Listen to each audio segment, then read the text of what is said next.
What did Brian do now?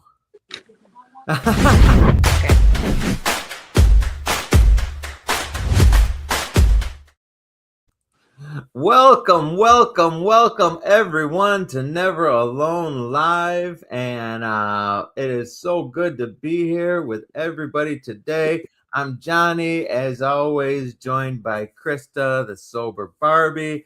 And man, so grateful for today. We have our good friend Brian Bodien, Pennsylvania's own Brian Bodien, coming to you live and in effect. Brian, what's happening, dude? How you doing? Man, I'm blessed. I'm blessed. My feet are on it and not in it, and meaning the ground. And just taking this whole moment in. Just really grateful because I have to say this, but I watched you guys when I wanted to get clean, and I couldn't figure it out. So to actually have this moment, it lets me know I'm doing the right thing. So Well, just for a little backstory, we met. Krista and I do a TikTok every morning, right? And we met Brian on the TikTok, and you are out there actively trying to help other people, and I love everything about it. We're gonna get more into that, but let's start with what was it like being little Brian? yeah, man, I was the youngest of three. I have two older brothers. My dad, truck driver, mom, stay-at-home mom. Um, I think it was normal, right? At one time, I thought it was just a normal upbringing. And sports, that was our football, baseball, wrestling. That was my life. And that's just what we did back then, right? Our parents kicked us out of the house. We weren't allowed to sit in the house. They kept us busy. Um, and they did the best they could do with what we had. And rather than that, it was just, normal upbringing, John.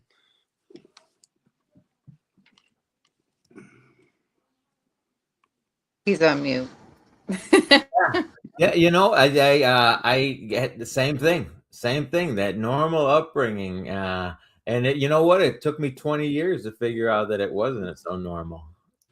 It took me a long time to figure, because and we're the same generation, dude. Outside all day long. You can come back for a snack, but you got like a 30-second time limit, and get the hell out. And then we're back to playing sports and doing what we do, and come in when the street lights are on, right? Yeah. And get a couple whoopings along the way if you acted a fool, because back then your friends' parents, they didn't play back then, at least not where I lived at. Um Hang on, where's that? You got beat up by your friends' parents too? oh, absolutely. If you were out there doing something wrong, they had the right to snatch you up. And believe me, I wasn't listen, man, I had the short guy syndrome and the being the baby, you know what I mean? So sometimes, yeah, man, I just had to be hard headed. Well, I was the one. I was the one giving the whoopings to all the neighborhood kids. So We fought a lot of kids now, but yeah, that was just how we were. You know what I mean? And like I tell my kids, we didn't have the cell phones and computers and all that. You had to go look for the bicycles, man. That's where it was at. That was it. And yeah, man, it was good though. I love my upbringing, man. I really wouldn't change it. It made me who I am today. Respectful, I don't know. I mean, I got beat up for a living though. I had two older brothers, and they didn't take it easy on me, man. But they were also, they were my protectors as well throughout my story. We'll touch on that. But yeah, man, I wouldn't change it, man. Like you said, I'm from Sharon, Pennsylvania, and I love it, man. I don't mind it here. All right. Well, let's fast forward. Let's fast forward. And where did the addiction career start? So like I tried something, I think 14, 15 years old. I tried the weed a Thursday night before a football practice.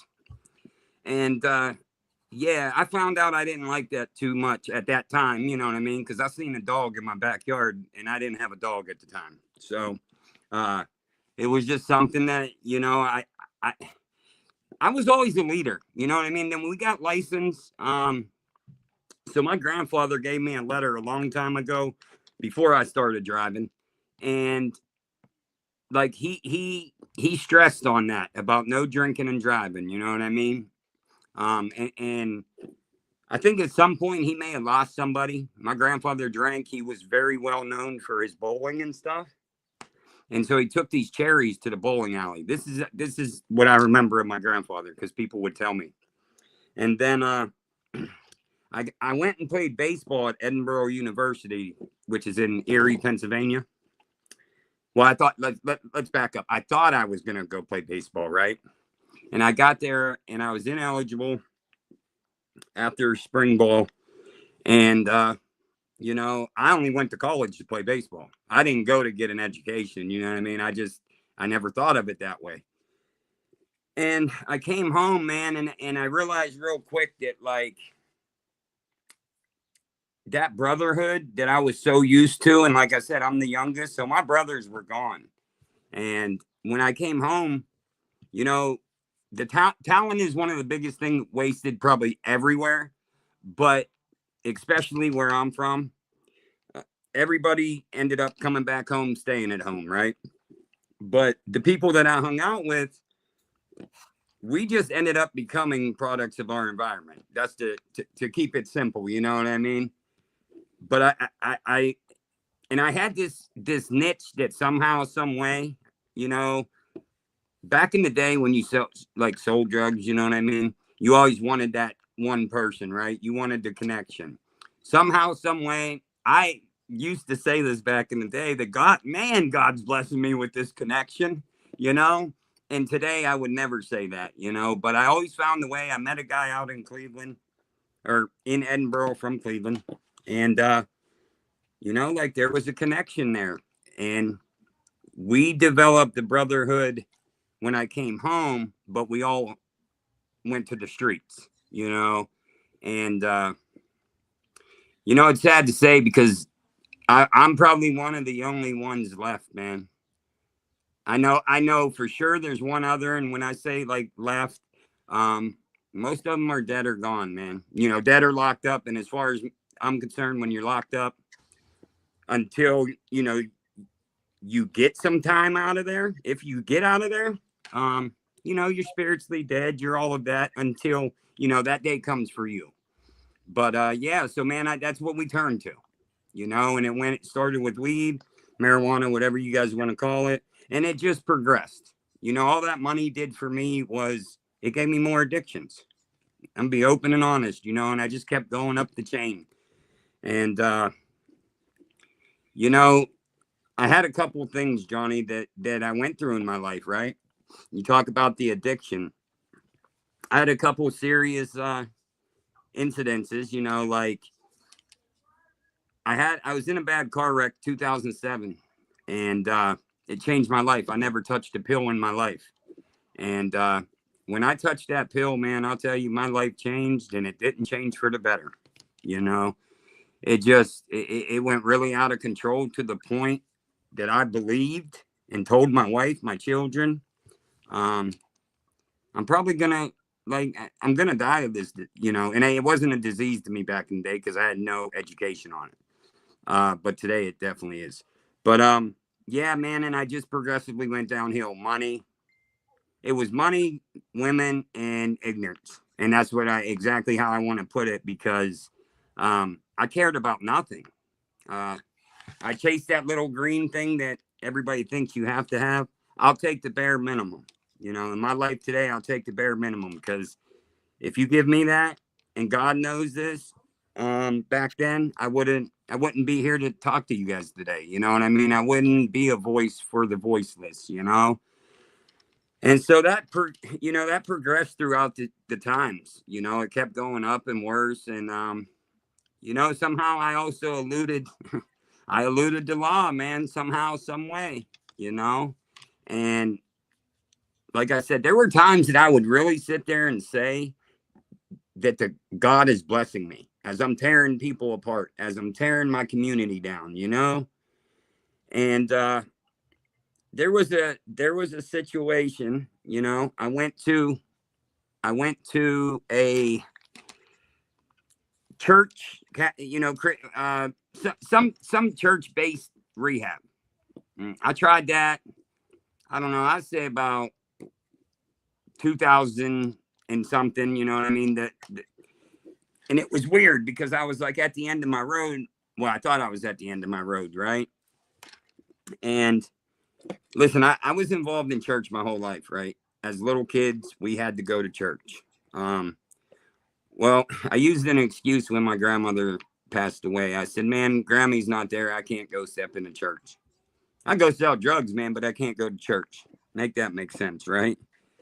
And through that time, man, like I said, it got worse. And then when I went to that first rehab or whatever you want to call it, I call it slave labor. That's what I call it today. And I went there and it was nothing like what they said it was going to be. They took everything off you like the day you walked there. You were allowed to have like nothing. So I'm like, well, I go with the flow, you know, and I started asking questions though. Like I didn't stay long, but we had a Thanksgiving dinner, and these people owned a church and everything, man. And we went out to work the one day, and somehow I got stuck with the boss, and he sat in his truck and watched me work all day. Well, if you know me, I'll do anything that anybody else does, right? As far as like as a leader, if I ask you to do something, I'm going to be right behind you. And then this man was talking about the money, you know, and we were staying in a group of men's in the basement of a church. There was about 8 of us crammed in this little tiny room, like honestly, like a jail cell on bunk beds. They were taped together and stuff. And this was rehab. This was a treatment facility. It was a free Catholic church, Christian something. It was in West Virginia. And there was a Thanksgiving dinner. Okay. So this, like I said, they have a church and everything, man. Actually my Suboxone doctor at the time, because I wanted to get off the pills. My Suboxone doctor had went to Walmart and they gave her this thing. So she was trying to help me out. And in the long run, it turned for the worse. And we went to this church, this little church Thanksgiving dinner. They had so much food, it was unreal. And 2 homeless people wanted to come into this building. And I'll just say they didn't let them in. And the pastor acted like a complete, you know what? And it just turned me away. You know what I mean? Like we talk about people being turned away from God. Like that's what it did, but that's my fault. You know what I mean? Because I got to look into things. I didn't have the brain capacity then for what I do today. Mm-hmm. But I know what I did do. I went and I told him I want all my stuff. No, I waited for church. That was Wednesday or Thursday, whatever day Thanksgiving's on. So I waited for church because you go to church Sunday. Well, I was like, let me just wait. You know, maybe it'll pan out and it'll be helpful. You know, uncomfortability. You know, being uncomfortable, we don't like it. So I thought maybe it might be that.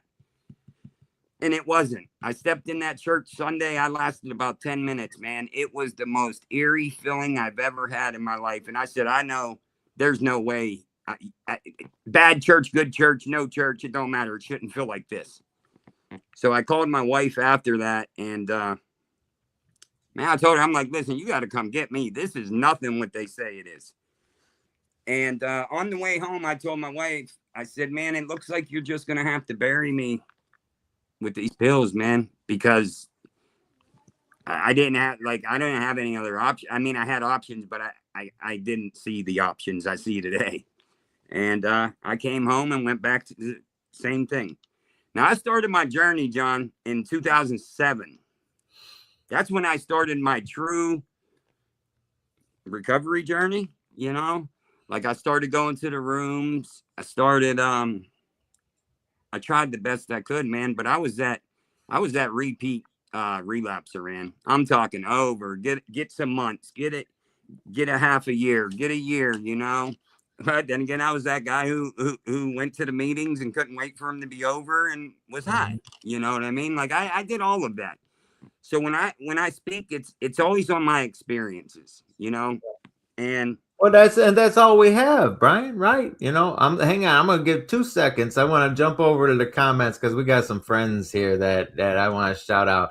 Our boy Brendan Clark, who you know, and Brendan Clark, he we interviewed him a few weeks ago, right? And you saw that, and then turns out you guys just live down the street from each other where he grew up, you know, and probably crossed paths along the way, dude. Look at how, I mean, how the connections work, right? It's amazing. And then we got Dandy Brandy in the comments, you who can get all. I know you love her, and you know, a bunch of our tiki-taki friends, and you know, and I love this, right? This Never Alone Live, what we're doing, and we announce it in the morning, and everybody comes over here, and look at the support you got, Brian. Look at the support you got. Yeah, you got Amber and Jolene and Lauren. They're all here. It's amazing. Look, I got new graphics. It's amazing. Oh, hang on. Oh, it's amazing. So what's cool too is Brian and I made a connection too. Like my husband, they've like crossed paths. They definitely probably have, but don't know it. But Bubba knows his uncle. It's crazy. Yeah, that was something, right? Yeah. So okay, so it's 2007, and you're going in and out. I want to hear about what happened. What happened? What ultimately led to you, you know, putting the plug in the jug? I think there was a few things, you know, like I said, I tried it young, but in that time, like I'll tell you, the first time was a relationship, a girl. I was with this girl a long time, right? That high school sweetheart type deal. And I think like this is where I talk about my story being a little different than others. I spent 6 years selling cocaine and never touched it. And then me and that girl broke up. And guess what? I did it once, and I did it once for about 5 years straight until my nose was falling out. You know what I mean? And that's the honest to God truth. And man, I just you know, it all goes back to not wanting to face me and the problem. See, I'm also a SA. It didn't get as bad as it could have, but I had some things happen as a little boy, and I'm just learning that today. That I'm learning that now the last 8 months or so.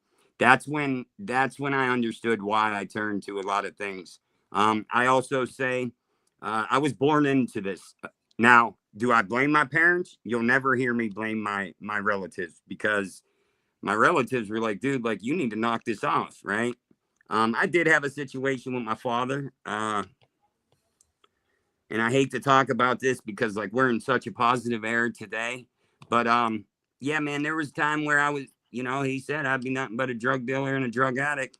Well, if you tell me I'm gonna do something, I might just do it a little harder than you expect. You know what I mean? And I thought it was like showing him something, right? Yeah. Like one of them moments, right? And you know, this is where me personally, I took it, and my dad fought the same demons I fought, period. You know, and this is where that generational curse comes in. That's why I say, like, I was born into it because they all did it. I mean, go back to what I told you at the beginning with my grandfather. I mean, he was known for making these cherries, you know what I mean? Like, so apparently there was something, you know, I would say it was good back in the day, but today I will not say it's good. Because how can anything be good that's taking you from being you, you know? And yeah, man, I just, like I said, Johnny, that money turned me, listen, I came from nothing. I'm talking no water, no gas, no heat. me and my brothers around the kerosene heater, wiping off for school. Couldn't have friends over because there was no lights. My mom doing the best she could do, man. But, you know, she was a stay-at-home mother. Mm-hmm. And I had an uncle, rest his soul, man. He was my everything, man. He got out of prison in 1988.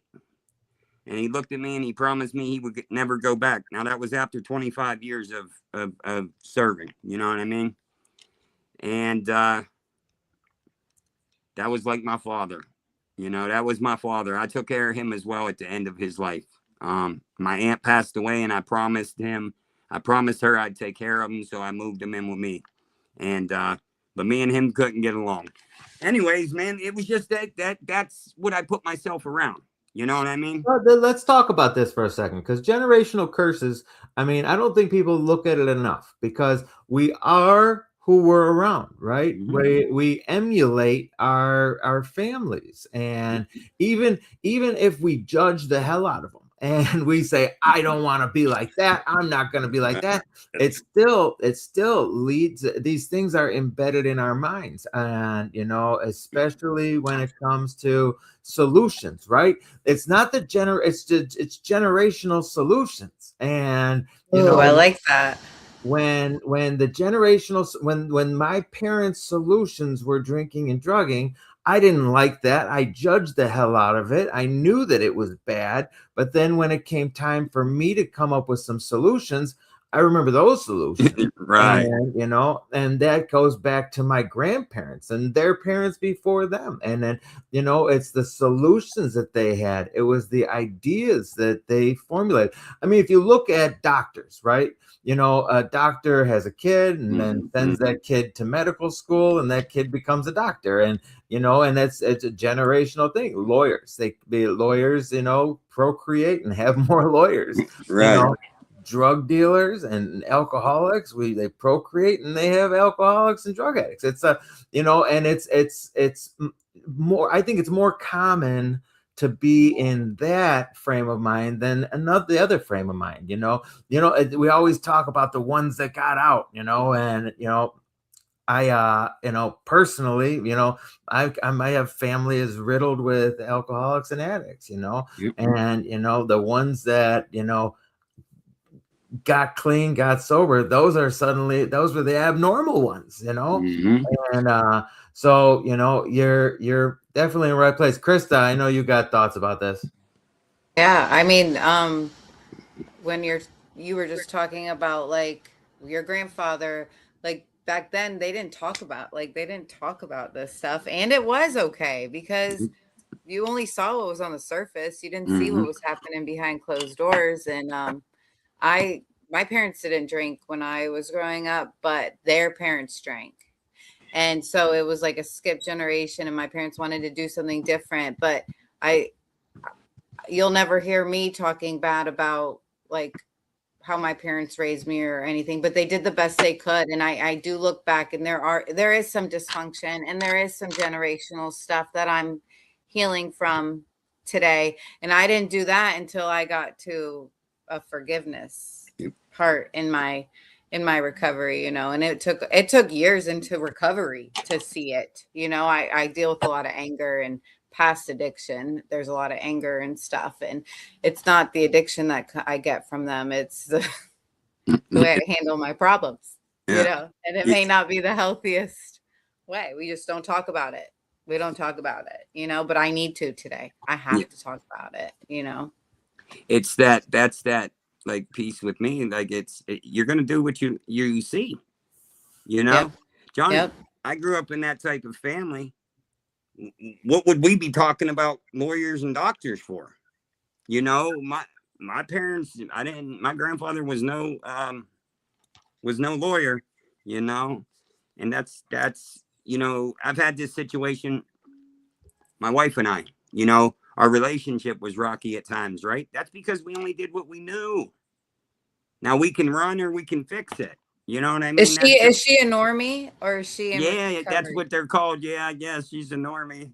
But see that Okay. I don't think that. I think So we're the she's a normal saint. ones. She's a saint for putting up with you. Well, listen. I told her I would have left myself a long time ago. Why'd you stay? You Yeah. know, She saw something though. She saw something in you, the fight, you know. she sees Oh, it's gonna make me cry. she sees this me. You know what I mean? And you know, we have a great relationship today because we communicate, you Yeah. know. And listen, we're working on some things too with her, man. You know, and we just talked about this morning, you know, before we did our devotional, you know. And sometimes our significant other, because you know, you see it with yours. I know you do because I just know. And you Yeah. know, it's we can see things for each other that the other one can't in certain situations, you know what I mean? Yep. And she brings out the best me. You know, I used to say this. I used to be like, "Oh, you're attacking me." All because I didn't want to hear the truth. You know, I had a very bad problem of believing I was worthy and could be successful, and anybody wants to hear me. And I'll touch on that a little bit later in this little thing. And but yeah, that's where it took me, Johnny. Like that's what I want to do today. You know, I can't. So like I share it with my kids, right? My two older kids, man. I'm gonna tell you this. I may have did a lot of wrong in life, but I'm gonna tell you, I definitely did do one thing good. My family is very rich in love. Okay, we love each other. My kids have never went to bed thinking without a kiss, without a hug, without a "I love you," because I promised myself because I lived that life. You know, when I talked to my 17-year-old son, you know, I manifested some things, and I get that feeling is coming on, right? I manifested some things, and it was funny because he looked at me and he said, "I know you are, Dad. Like I know you are, right?" I've fought adversity my whole life, right? I wanted to do things that 5 foot. When in school, I was probably 5'3", 100 nothing, you know. But I busted my butt, man. To you may be bigger, faster, and stronger, but I'm gonna outwork you. It's not even a question, right? And everything that's going on in my life today, I told him we were gonna do. Um, and I don't do this for me, but I did find out the other day I do this for me. But at the back end, right? Because I already have the answers. So do you. So do you. We all have the answers of what we have to do to not pick up. But what I didn't have the answers for was my calling from God. Um, the God gift of gab. Okay, you know, I'm sure we've all heard that. But it's what are you gabbing about? Are you gabbing about like just talking the talk, or are you gonna walk the talk? You know what I mean? And I don't know. I try to walk it the best I can. I am not perfect. I don't believe perfect exists. But I'll tell you one thing. Um, I love people, man. I love people, and the devil, or whatever you want to call it. I hate to say that the enemy. He had me confused for a little bit, you know. And my purpose is to be here and help others. See, Yeah. I love that. I knew I was very excited about this conversation. I knew that we were going to have a good talk here today. And, you know, everything kind of correlates. Everything that you're talking about now. We're talking about generational curses, right? But then we're talking about, you know, becoming better parents because of those generational curses and being a better example and showing different solutions. And I love what you talked about with your sons. And you know, my boy is 10, right? And my daughter is 22, and they've never seen me drink. And you know, my son, he'll tell you, Dad needs to trim his beard. Dad needs to trim that makes me so happy when he tells me that Dad needs to trim his beard. Why does he say it? Because I kiss him to go to sleep every night. That's And right. and I say I love you. And every time without fail, he tells me that my beard is too pointy. That's his is that word. I have memories of my dad. Oh my Yeah. gosh. You know, Hurt. and that's but Hurt. it's that good pain. But it's having him say that makes me feel like I'm doing my job right. Yeah. And when it comes to parenting, we're not, there's some books out there, but I didn't read them. And it says I want to do what I think God would want me to do. And I'm very fortunate. I went to a 12-step program and found a fellowship of some strong people. And I tell people all the time, I'm a good father. I'm a good father. I want to be a good father, but I'm only a good father because I watched good fathers be good fathers. Mm-hmm. I saw them, going to baseball practice and going above and beyond and doing this and being active and being involved. I saw them do that, and that's what I emulated. And it's a big, powerful thing, and the fact that we get to be fathers, we get to be mothers, Krista's a great mom, and those Oh, he said something nice about me. won't happen again. Don't get too happy. Look at but that's this is all the things. This is what we should be talking about all the time, right? And what the solution has given us. So Mhm. let's get into that, Brian. Let's get into that. Let's get into the solution. What do you do? What did you do to get sober, and what do you continue to do to stay sober and grow? All right. Well, there's two little things I want to touch on, if you don't mind. Yeah, It man. led me It's to your that world. solution, right? Yeah. It's your world, baby. No, I just live in it. No, there was, so like I said, I would get some clean time and I'd fall off. I'd get clean time, fall off, right? And this went on for years. And I had these two or three maybe, but they were like life changing, okay? And I went through this rough patch, right? Like this is what changed me, because I went to somebody's house that I knew was supposed to be a friend, right? And first off, if you're out there using, them people aren't your friends, period. I don't care. I have to say it. And I went to get something. I went to get some Coke, and when I got there, it was all chopped up, right? And I hadn't touched it for a long time. But you never forget all of the process, right? And the problem was it wasn't Coke, man. I did it, and bro, it was the worst thing I ever did. It hit my nose, and I said, "What the hell is that? That is not no daggone Coke, right?" Well, it ended up being meth, and it not gonna lie to you, man, it sent me into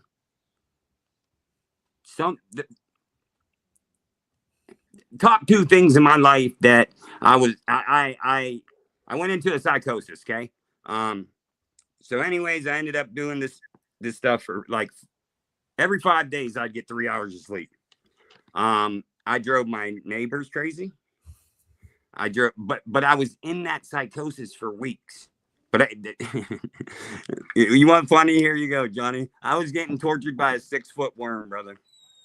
I don't know if you ever seen one of those, but I never seen it in real life, but they were there, right? And I do make this part funny, right? Because I want to explain. Because I have yet to stumble across somebody talking about a psychosis. I had an experience too, and I look back and it's kind of funny. It's sickening. It's my wife and kids had to watch me, bro. I thought a worm. I stripped naked in the middle of Rite Aid.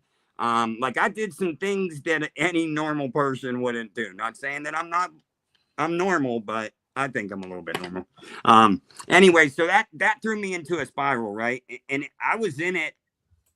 I don't know, probably that was 2022 or something like that. 18, I don't know. Anyway, it don't matter when it was, it's done and over with, right? But so like I got straight after that. You know what I mean? I got straight after that. And then I was off the pills, I was off everything. But my wife spent a lot of money in researching on that, and the only thing that got me out of that, I guess, was a vitamin she put me on this strict vitamin regimen, because when we're pulling everything out of our body, and Like, there's a lot of stuff that happened in that. I mean, but like when I couldn't, my neighbors wouldn't come outside. I mean, they were looking out their windows like they were smoking crack. You know what I mean? Like making Yeah. sure I wasn't out there. I scrubbed the girl 5 days, 4 or 5 days in a row, 5 in the morning till midnight. Like, you got issues, bro, right? And my wife's saying, "Oh, let's go to the hospital." And this is how Brian thought. No way, I'm not going to go to the hospital. I'd rather be tortured by this 6-foot worm. But I even told God, man, this is where I was at. I said, bro, take me or take this worm out of my life.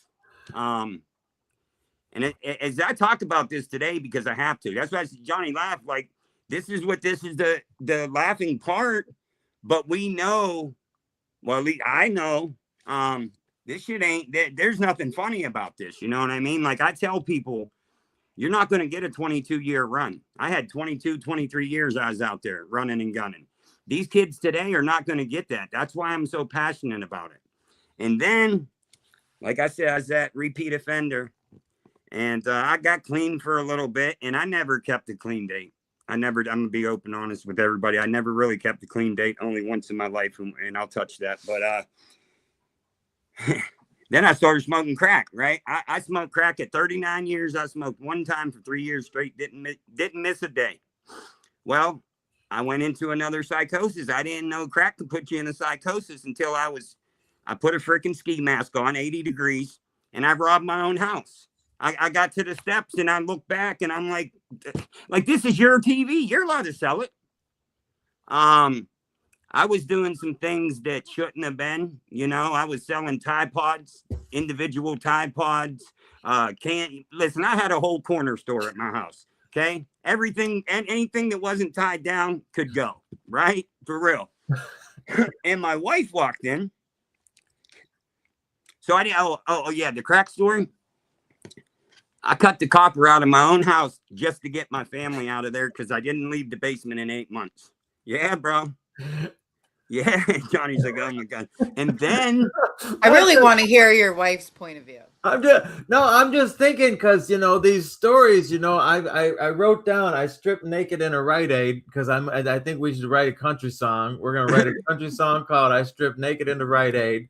Okay. And, they're probably not gonna see it. Krista's gonna miss us when we're gonna be on the road, running around singing "I Stripped Naked in the Rite Aid." But no, dude, this is this is only, we're never alone, never again, right? And right. You weren't the only one who did this, and I did a bunch of dumb shit, and and because we have lived this and can relate, you go talk to a normie and tell them about being chased around by a 6-foot worm, they're gonna be like, what are you talking about? You tell another addict, another alcoholic, man, I was on some shit. I was chased around by a 6-foot worm. Yep, me too. Me too. I mean, look at the comments. The comments are. I don't even have comments open on mine. I'm gonna read these comments. So Jojo wrote, I saw snipers lined up in my neighbor's yard. I thought Christmas lights were cops. I have many experiences with psychosis. Amanda, I saw people in the field behind my house and took my pistol out. Woo! Yeah. I went and turned in things I thought were stolen to the cops, and I knew they thought I was on something, but I don't know. I was convinced they didn't, but they definitely knew. They had to have known. Oh, they known something. I mean, they didn't think you were straight at that point. I thought people were in our backyard ready to. We called the cops a lot. Like. Oh yeah. Yeah, they do that meth-induced psychosis is real. The crack-induced psychosis is real. It happens with fentanyl too. I mean, it's psychosis, the same thing, Yep. And this is we talk about these experiences and we make them into kind of humor, because what are we gonna do? What else are we gonna do? You laugh or cry, man. You laugh or cry. It's real simple. We laughing, we're crying, and we're not a glum lot. So let's we'll put I think this is a good thing to talk about. The fact that this is why we do what we do, Right. Because I arrested myself twice. I don't even want to. What? Yeah, you want to talk about this? Yeah, stuff? he did. He did. And Worse. Yeah, I arrested myself also twice. the psychosis though, when my husband was struggling, that's what made me handle it different and show more compassion, that it wasn't him. Like you're telling me, Yeah. the man who cries when his kid has a bloody nose, he's gonna walk away and choose that over his kids. Like you could tell it wasn't them, you know. Yeah. And that was, as the outsider looking in, it was able for me to able to give more compassion and see how sad it was, you know. Yeah. Yeah. When I think back, man, it is sad. And the last part of this, um, because you guys know me, and the last part was like the crack thing. Okay, it put me. I tried to take my own life like 3 times, man. And that was when, like, that was something that I never experienced. I just never thought that way, you know. And when I went through those things, but the thing was, Johnny, this is where my life changed. Okay, I was in my basement and I was sick and tired of it, and I listened to a lot of music, and I just made a reel the other day on it. If you know, you know. Okay, DMX, God Show Me a Sign came on, and when I tell you 8 months, I'm telling you 8 months. Your boy didn't step out of the basement unless it was for some crack, and that was it. Lock right back down there, right? Well, that song came on, and I looked up and I just said, you know, I'm like, God, show me there's something. Like, I shouldn't be in this daggone basement anymore, man. Like, and as crazy as it sounds, like I went to take a hit. Yeah, I'm talking to God as I'm getting smoked out, right? And I went to take a hit, man, and that pipe was pulled out of my hands and shattered. It wasn't broken, it was shattered. The crack rock in the dust rock. I mean, you couldn't find one chunk of it. And that's not, you know, if you know what that shit is, that's not the way that operates. And after that, I decided to go, you know. No, I didn't. I tried fentanyl after that again. That's what happened. This is what made me leave. This is the last one. My wife. So I went over to the house because eventually, you know, you cut the copper out, you can't live there. My wife walks in one day and she says, "Dan, the TV." And I said, "If you're worried about that TV, go look in the kitchen, you know, because you had to go right one way, left one way, right?" And she walks into the kitchen and she's like, "Where's the refrigerator? Where's the stove? Where's the microwave? Yo, I told you if it wasn't chained down, it was out." And, you know, that's when I thought I had it figured out. You know, I was done. But I wasn't, man. This is how my addiction went. Somebody called me on April 10th of 2023. Somebody called me, and I hadn't been selling or anything because I was too busy getting high. You know what I mean? I'm gonna be honest with everybody. And he asked me to get him something. I hadn't smoked to him in a couple. You know, I was smoking crack. Like I said, I was at in-home smoker. You know what I mean? I wasn't going nowhere. I chased my family out of there. I definitely was not having anybody come in. And anyhow, I got this dude some Fetty. Well, that's what they say it is. But yeah, man, when I got him at I don't know what made me think I could do a little bit. This is the day after my 10-year-old birthday, man. I just had a picture pop up. But anyways, so I did a little bit, you know. I guess it was called a match head. And 9 o'clock, roughly 9 o'clock, and I only know this because my wife told me. She checked on me at 9 o'clock, and she knows me. She's like, "Yeah, I'm gonna go back to my mom and dad." You know what I mean? And he'll be all right. I'll see him in the morning in a different state of mind. Because one thing, my wife wasn't gonna fight with me when I was in there because it's not gonna do anything. She's gonna tell me what she had to tell me, but I'm not gonna remember. Well, I do remember. I don't even remember 9 o'clock. I know I woke up somehow. Well, I know how the grace of God. This is where my story gets different. Until from 9 o'clock until 7 o'clock, 8 o'clock in the morning, I was out cold, didn't move. I woke up, my leg was 3 times bigger. You ever heard of rhabdo? That rhabdo breaks in, your poison out of your muscles, go into your body, shuts your kidney, your liver, all of that down, right? And I remember getting up, couldn't put a shoe on, was looking for a cigarette. Cigarette was right next to me, but somehow I didn't see it. But I found a little bit more just that last time on the table. I did it and I went out. And you know, this is something I have to live with the rest of my life. The pain and everything I cause my wife, right? She comes there and I'm gray. I'm not blue, I'm not purple, I'm gray. She said, I've never seen this in my life. Now, this is her words, not mine. This is what I was told, and I'm laying in the hospital. It took like 10 of them. They hit me with Narcan 10 times, which is unheard of. Now they give you, I think, 4 times, and I guess if you don't come back, you're not worth it. God wasn't having it, apparently, you know. And this whole time too, I'm saying that I want to go. I don't want to live anymore. And my daughter just kept telling me, Daddy ain't ready for you. Daddy ain't ready for you. He has a purpose, blah, blah, blah, blah, blah. And me and that girl would argue over God, right? And I woke up in the hospital, and my wife's sitting right here. And I said, what's going on? And you know, remember the old cartoons like Tasmanian Devil and those things we watched, Johnny, and they hit you with the freaking pan and you get the goosebumps? Yep. And I remember her saying, you OD'd. But it was like, you OD'd. You know, that's what I heard. And they didn't know if doctors said they never seen a case like this. Like, they didn't know what to do with me. Life flight me, keep me. But God said, go on upstairs. So I was in ICU. I didn't eat. I didn't hear anything. I didn't talk to nobody for 4 days.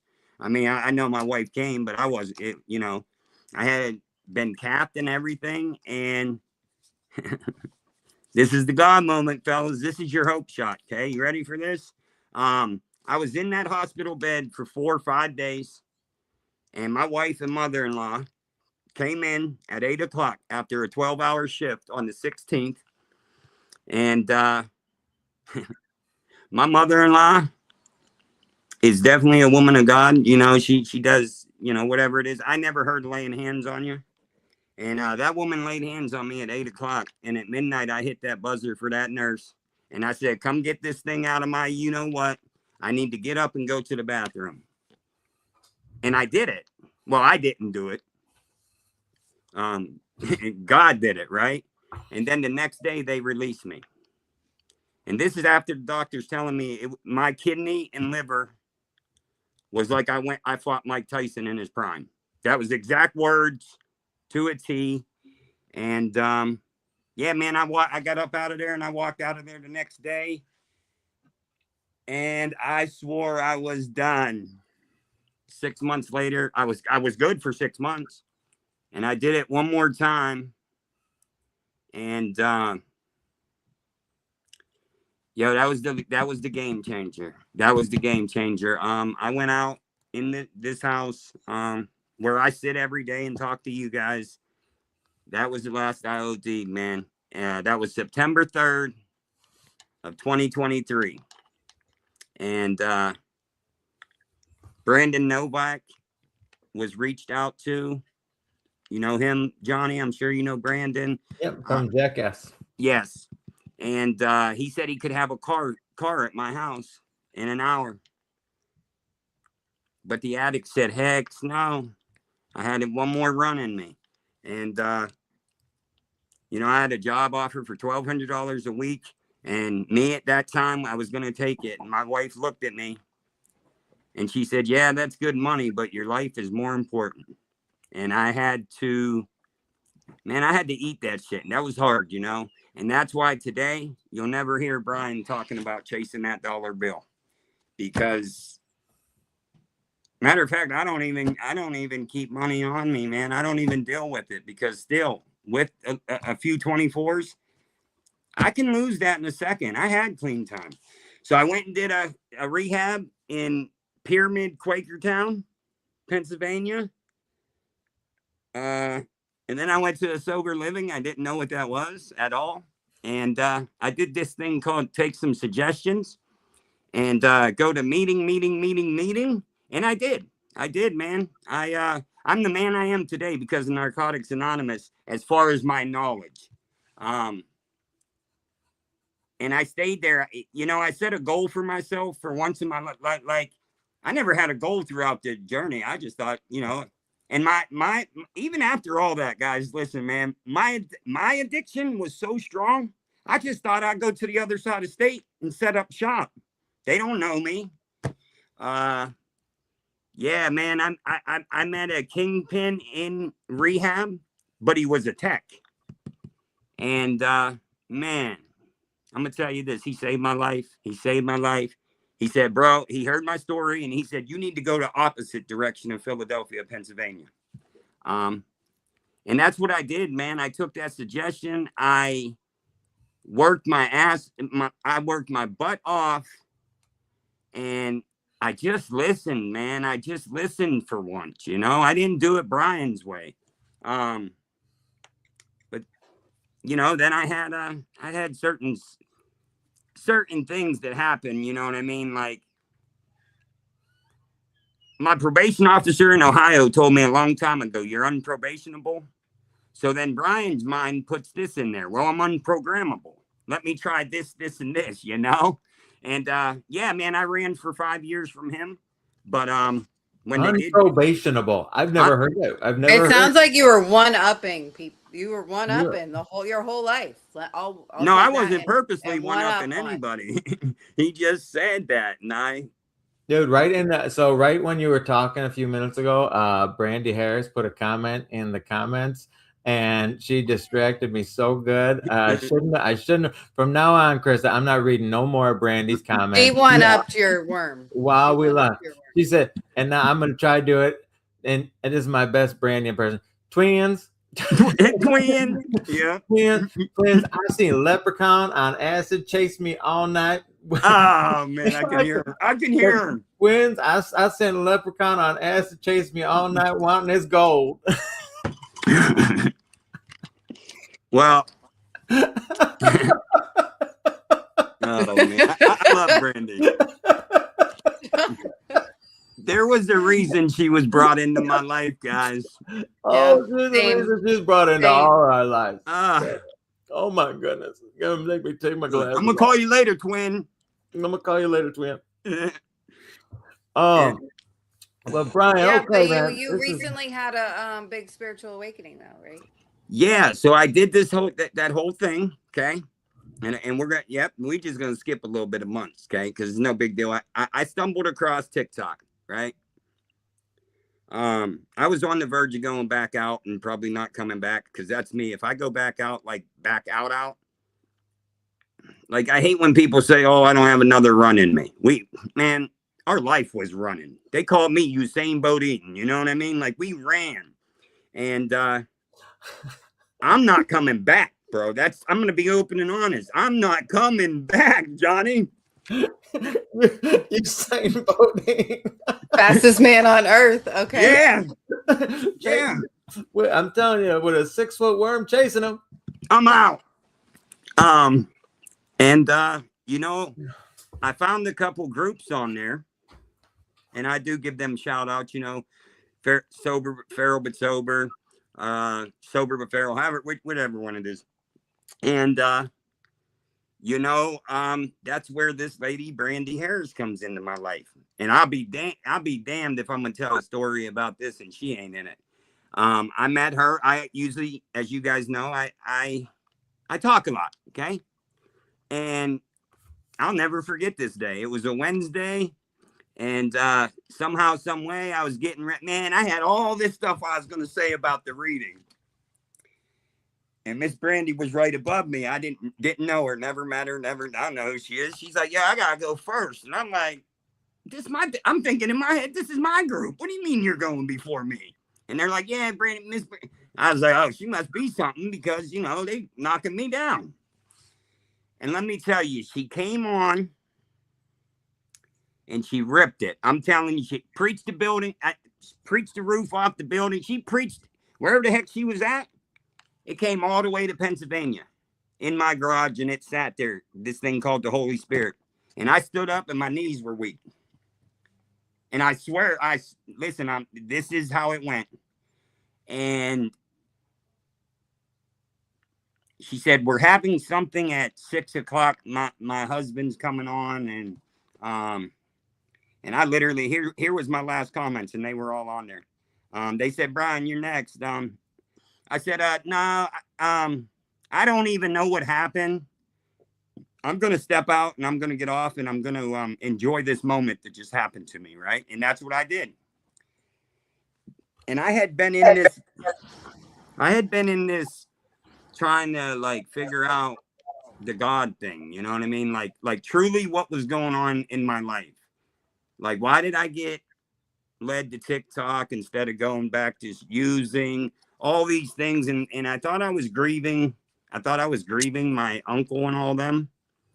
That's all I could come up with, right? and I find out that I was like grieving the old me, because God was saying, okay, you're not doing enough yourself and you're asking me. And I fumbled time and time again, all these blessings that I asked for.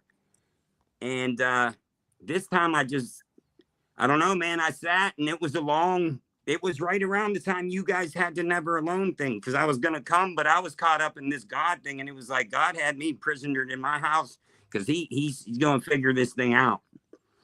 And yeah, man, I just kept moving and moving and moving. And but I didn't go anywhere. I stayed right here. And I that night, Wednesday night, I knew this was going to be special because I called. Listen, you'd have thought there was a pay-per-view fight on over at my house that night. I called everybody. Listen, you got to come listen to this because this is real. You know, like it was a feeling I never had in my life. I'm going to say that.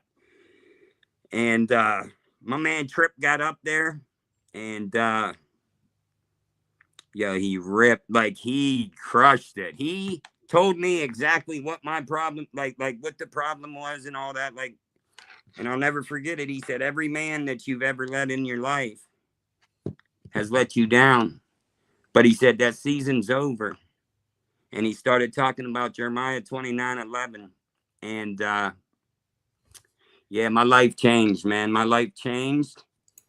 And I was able to tell somebody that Jeremiah 29:11, he had told me a story, but I had to add 13, 14, and 15 in there because it was just like it was talking about taking you out of captivity. And I had just been rescued from captivity that I've been in for 20 plus years.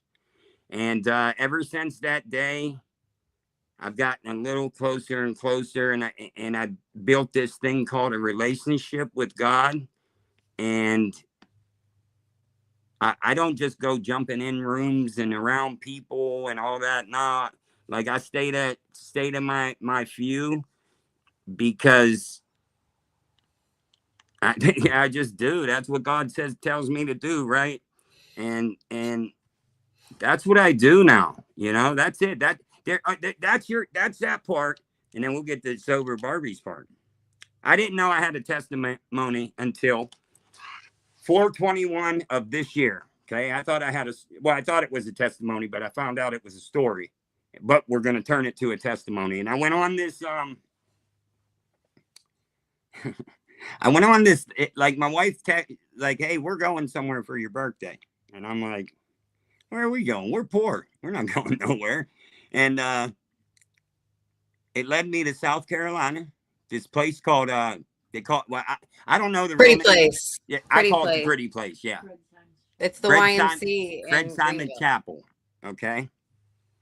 So it's on top of it's all the way up this mountain, man, way up there, you know? And, man, the things that happen there. First and foremost, I didn't even get to that yet. Things happened way before then.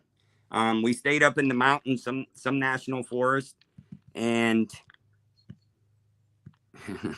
like I never had God speak to me. I never heard God speak to me.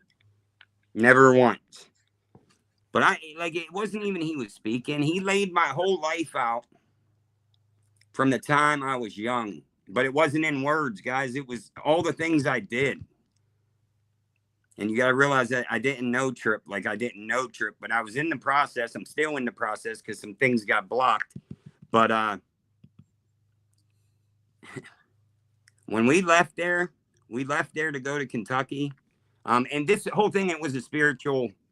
That was what my wife said. I want you to have this spiritual thing, because my wife said she prayed and prayed and prayed that I would just accept God. And, I did. But I thought like that baptism and all that was like the end of it, And Miss Brandy Sneaky Butt sent something of Trip he was getting prophesized before he was going to his next thing. And I sat there and I watched it. And then I finally got like Trip was delivered in my life. And we got to speak, and I told him, here's the thing. I'm stubborn. So I had to have somebody like Trip that lived the same life as me. And I see him get his life switched around, because you won't waver that man. That man knows who he is, what he's got to do, and he's going to do it, right? That's why he got on that daggone boat and went and got a haircut, right? And, I just, I don't even have the words, but that's what happened to me. Everything was put in there. And we were leaving South Carolina to go to Kentucky. And I had this 3-hour, cleanse, as I call it. I don't even know what you call it, but I bawled. I'm talking weep. And like the word love would come on the song, and I would just break down, right? But I had watched this where I don't know how to explain it. That thing that was going on with Trip, like it hit me in a way that, I don't know, man. It just made me believe that I got to have a Bible on me at all times, because the only reason I'm here is because of God. Like, I felt it. It was like a see it to believe it kind of moment. Like, yeah, man. See it, and it was real. Listen, if I cry for 3 hours, there's something. That's not a bad cry. That's like you either change or you're going down, homie. Like, pick one or the other, because I never experienced it. But then it was like I felt like, so. They say it's very dangerous. There's dangerous times in that. You know what I mean? You're going to get attacked by this, that, and another. I kept having them moments, too, where I would get attacked, and it was costing me a week on this place. But that's when I realized that, and I'm not saying this cocky. I'm saying it because I'm confident in who I am, and I understand a lot of things. I'm a very smart person. I really am. I'm not. Common sense wise, I'm up there. And I seen that I'm bigger than just sitting and talking to people that don't value me. You know what I mean? Like, I'll help anybody, but there's certain people who can talk and there's certain people who can't. I tested a couple people that was talking, and they were good speakers. And I thought if you would come out of your zone, you could go speak, and they want nothing to do with it. And I'm like, man, give it to me. I want to go tell the world about God, and I want to tell the world about recovery. I never mastered anything besides addiction. That's it. They say 20 years, 10 years to master something, Johnny. Is that what they say? Something like that. I never mastered anything else. But I know as long as God gives me another chance, I'm going to continue to share my story. And now, I mean, look, like I've met all you guys. Listen, none of this is by accident, man. I literally sat there and watched, man. And that's my story, man. That's that hope shot, Johnny, is,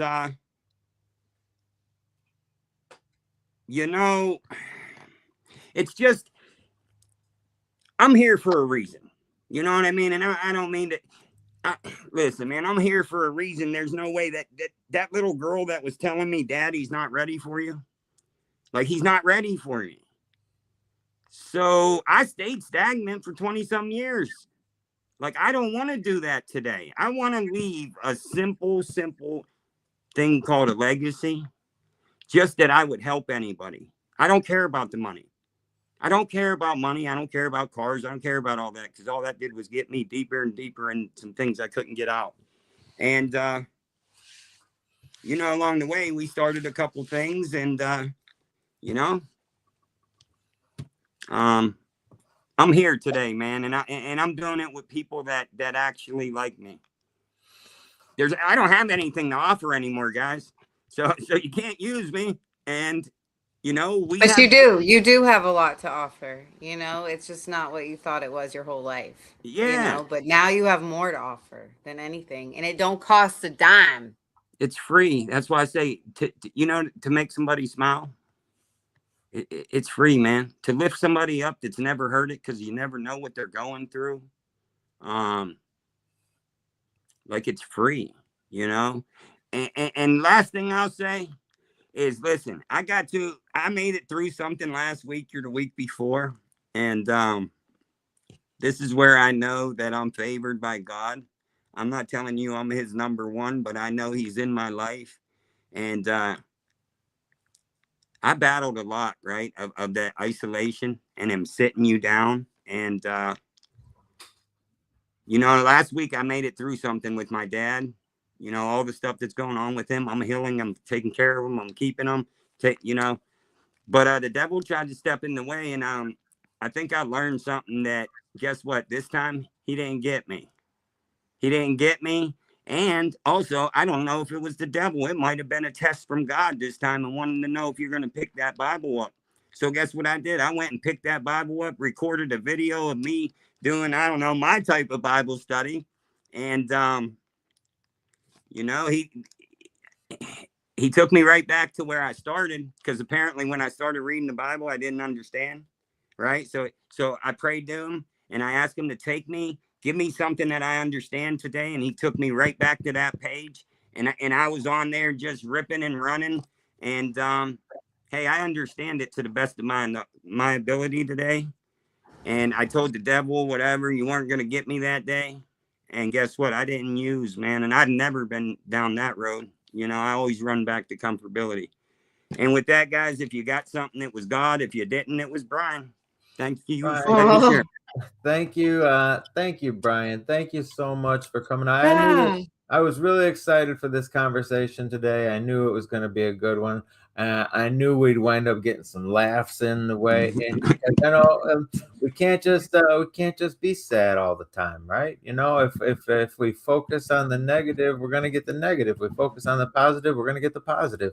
And today, we focus on the light. We are the light today, and that's where this is amazing. And you are helping people left and right, whether you know it or not.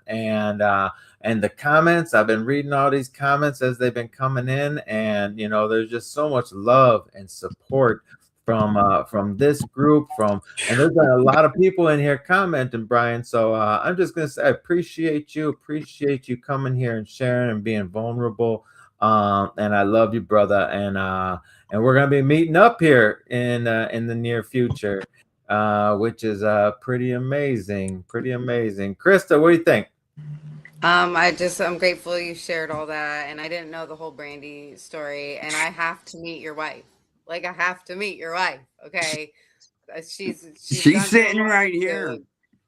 I love her because I can relate a lot with what I went through with my husband, and she put up with a lot more. Yeah. But I mean, you guys both grow with all this too, and it makes me want to cry. So I am crying now. I love it, and I'm grateful we've connected, and we're over here bringing Jesus to TikTok now. We're creating our own little army, so I can't wait to see what the future holds. Anybody who's looking to follow Brian, we put his social medias in the comments. Please do. He shares a bunch of really good stuff, and the best thing about following someone's journey is learning as they learn. And even though we've got different stories and different demographics, and so we're at different time, we're constantly learning from one another. And and that's the importance of this. And being program agnostic, and faith agnostic, and we all come to this journey. We're all on a journey, and and we cross paths and learn from one another, and it's a beautiful thing. I'm just, one more time, I'm really, really happy that you came on here today, and thank you, thank you, thank you so much, brother. Thank you for having me, man. And thank you all for being here and watching today. And we've had such a good group in the comments. I don't think I've laughed so damn hard on these things yet. But Brandy and the damn leprechaun. But thank you all for coming, and we'll see you next week. I'm sweating like I was in the sauna, bro. I'm serious. See you next week, everybody. Yes.